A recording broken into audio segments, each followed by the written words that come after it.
Hello students. तो आज हम डिस्कस करने वाले हैं चैप्टर 4 जिसका नाम है लीनियर इक्वेशंस इन टू वेरिएबल्स। जो हमारे लीनियर इक्वेशंस हैं वो 2 वेरिएबल्स में होंगे। देखो, मैंने वेरिएबल के बारे में तुम्हें लास्ट वीडियो या उससे लास्ट वीडियो में मैंने डिस्कस करा। चैप्टर 3 में भी वेरिएबल्स क्या होते हैं हमारे, कि जो हमारे x y z p q r s t इस टाइप से जो मैथमेटिकल टर्म में हम इनको यूज़ करते हैं, इनको हम वेरिएबल्स बोलते हैं। तो अब वहाँ पे क्या था, 1 वेरिएबल हो जाता था कई बार। तो यहाँ पे क्या है, 2 वेरिएबल में होगी लीनियर इक्वेशन। तो 2 वेरिएबल मान लो कि हमारे पास कोई इक्वेशन है 3x + 4y + 7 = 0। जब तक इक्वल में 0 नहीं लगाओगे तब तक इक्वेशन नहीं बनेगी। वो अगर 0 हटा दोगे तो वो पॉलिनोमियल्स बन जाता है। तो 2 वेरिएबल का मतलब क्या है, हमारे पास 2 वेरिएबल होंगे। जैसे ये x है और एक y है, तो 2 वेरिएबल होंगे। तो जिस इक्वेशन में 2 वेरिएबल होंगे तो उस इक्वेशन को हम क्या बोलेंगे, लीनियर इक्वेशन इन 2 वेरिएबल। अच्छा, लीनियर क्या होता है, अब लीनियर के बारे में देख लेते हैं। लीनियर का मतलब ये होता है कि जिस इक्वेशन में वेरिएबल की मैक्सिमम पावर 1 हो, मैक्सिमम पावर क्या हो, 1 हो, उसको हम क्या बोलते हैं, लीनियर इक्वेशन। ठीक है, तो लीनियर इक्वेशन ध्यान रखना कि लीनियर इक्वेशन किसको बोलते हैं। तो 2 वेरिएबल का मतलब क्या होता है, जिसके अंदर 2 वेरिएबल होंगे। तो जो हमारी जनरल इक्वेशन होती है, जनरल इक्वेशन होती है हमारी ax + by + c और = में 0। जो x का कोफिशिएंट होगा, कोएफिशिएंट ऑफ x के कोफिशिएंट्स को a बोलेंगे, कोएफिशिएंट्स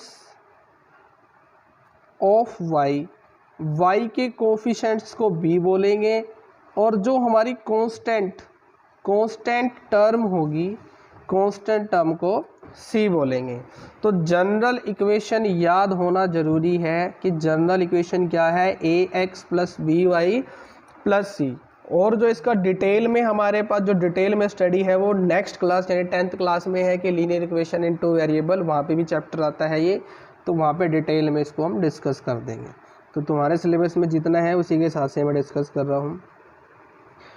तो ठीक है, जैसे मान लो अब मेरे पास कोई क्वेश्चन है, जैसे मान लो यही क्वेश्चन है। जब मैं इन दोनों क्वेश्चंस को इक्वेशंस को कंपेयर करूँगा तो यहाँ से क्या दिखेगा, a की वैल्यू 3 दिख रही है, b की वैल्यू 4 है और c हमारे पास क्या है, 7। अब मान लो कि 9x - 7y और -4 ये इक्वेशन है मेरे पास। तो जब मैं अब इसको कंपेयर करूँगा किसके साथ, ax + by + c, इसके साथ कंपेयर करूँगा। देखो, कंपेयर करेंगे जब इन दोनों को, तो यहाँ से a की वैल्यू तो हमें दिख रही है 9, b की वैल्यू है -7। जो ये माइनस है ये 7 के साथ ही आएगा, और सेम ऐसे ही जो ये माइनस है ये 4 के साथ आएगा। तो c की वैल्यू क्या हो जाएगी, -4। तो कुछ ये जनरल बातें हैं जो मैंने डिस्कस करी है आप लोगों के साथ। तो उसके बाद हम आगे डिस्कस करेंगे एक्सरसाइज 4.1। तो 4.1 का जो हमारा फर्स्ट क्वेश्चन है, 4.1 जो हमारा फर्स्ट क्वेश्चन है, तो फर्स्ट क्वेश्चन में लिखा है the cost of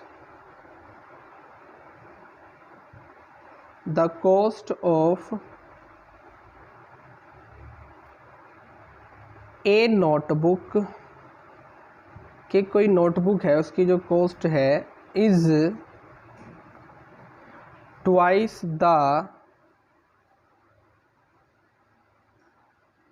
cost of, कि किसकी कॉस्ट के ट्वाइस है, कॉस्ट ऑफ ए पेन, कि कोई पेन है उसकी कॉस्ट से डबल है। इसने बोला है कि right a linear equation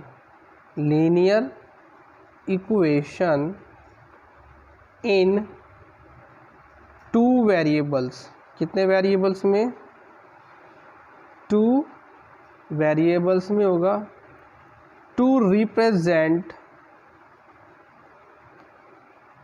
this statement, मतलब जो ये स्टेटमेंट है इस स्टेटमेंट को हमें लीनियर इक्वेशन टू वेरिएबल में रिप्रेजेंट करना। स्टेटमेंट क्या है? The cost of a notebook twice the cost of a pen, कि एक नोटबुक की जो कॉस्ट है वो पेन की कॉस्ट से डबल है। ट्वाइस का मतलब क्या होता है? डबल।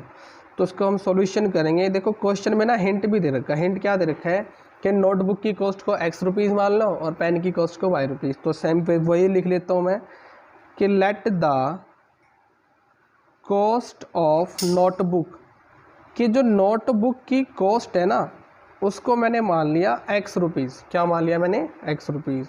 और सेम ऐसे ही let the cost of pen, जो पेन की कॉस्ट है उसको मैंने मान लिया ₹Y। According to question. According to question क्या है कि देखो जो नोटबुक की कॉस्ट है वो पेन की कॉस्ट के डबल है, कि जो नोटबुक की कॉस्ट है वो पेन की कॉस्ट के डबल है ना, तो इसलिए पेन की कॉस्ट को किससे मल्टीप्लाई कर देंगे? 2 से। तो यानी x इक्वल क्या हो जाएगा? 2y। अब 2y इधर इक्वल में है ना, तो मैं इसको इधर लाके माइनस में लिख सकता हूँ और इक्वल क्या हो जाएगा? 0। उसने क्या बोला था कि लीनियर इक्वेशन बनानी है ना, मैंने क्या बताया था? जब तक इक्वल में 0 ना हो तब तक वो इक्वेशन नहीं होगी। तो मैंने इसलिए इधर इक्वल के यहाँ पे प्लस का था तो इधर लाके मैंने क्या कर दिया? माइनस का। इक्वल में क्या लगा दिया? 0। तो यहाँ पे 0 ही बचेगा। तो ये हमारी क्या बन जाएगी? लीनियर इक्वेशन बन जाएगी टू वेरिएबल में। ये क्वेश्चन नंबर हमारा फर्स्ट हो गया। इसके बाद हम क्वेश्चन नंबर सेकंड डिस्कस करेंगे। क्वेश्चन नंबर सेकंड में क्या है? देखो ध्यान से, बहुत इजी क्वेश्चन है। तो सेकंड क्वेश्चन में क्या है?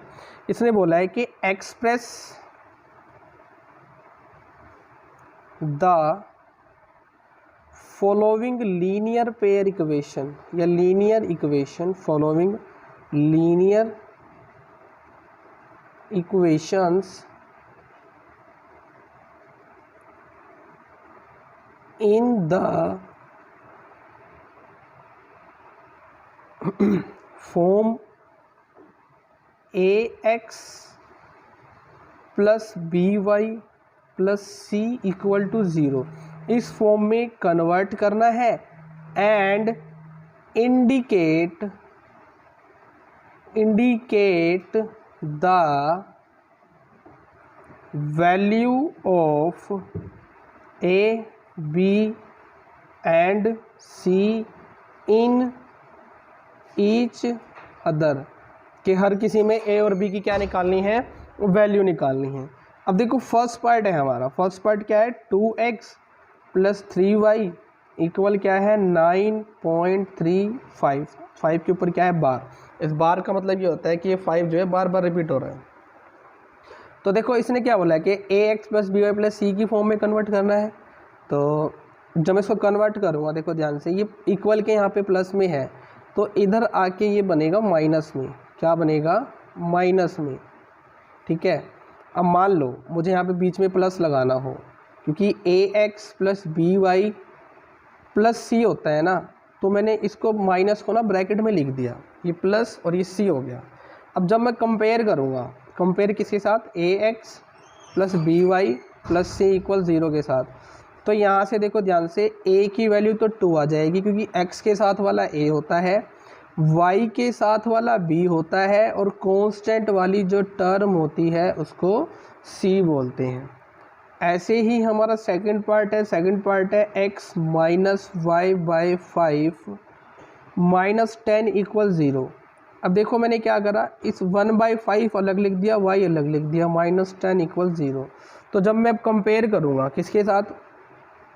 ax plus by plus c के साथ, तो जिसके आगे कुछ नहीं होता उसके आगे 1 होता है। तो यानी a की वैल्यू क्या हो जाएगी? 1, और मैंने क्या बताया था? माइनस भी काउंट होगा, तो b की वैल्यू क्या आ जाएगी? माइनस 1/5, और c की वैल्यू क्या आ जाएगी?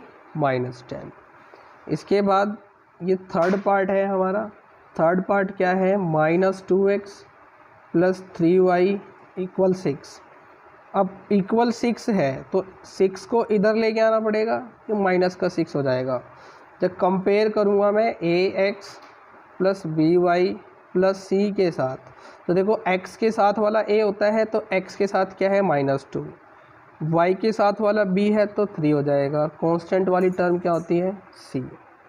उसके बाद हमारा ये फोर्थ पार्ट है कि x इक्वल 3y। अब 3y को मैंने इधर ला के माइनस कर लिया इक्वल 0।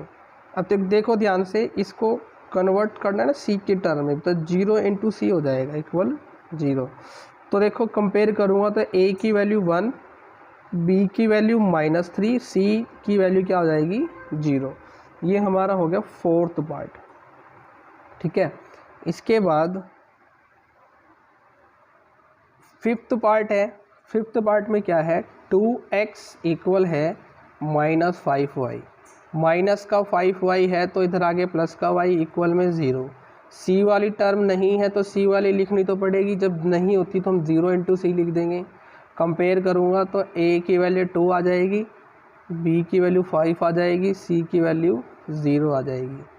इसके बाद 6 पार्ट है। 6 पार्ट में क्या है, 3x + 2 इक्वल 0।